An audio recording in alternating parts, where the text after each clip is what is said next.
How to close your Weverse account. Let's get started with the video. Start by moving into your application Weverse. Make sure you are using the updated version. Enter your login credential and log into your account that you want to delete permanently or close the account. Once you are in the home page, tap on More at the bottom right corner of the screen. Click on the settings icon at the top right corner of the screen. Head over to Account Settings right here. Wait for a while for it to load. It will be landing you on Space. Scroll down and click on Delete right beside Weverse. Read all of these statements, and if you're ready to delete, you have to type in Delete account from Weverse.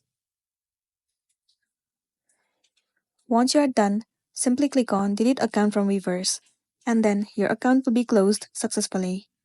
So that's a wrap for this video. If it was helpful, give it a like and check out our next tutorial. Thank you.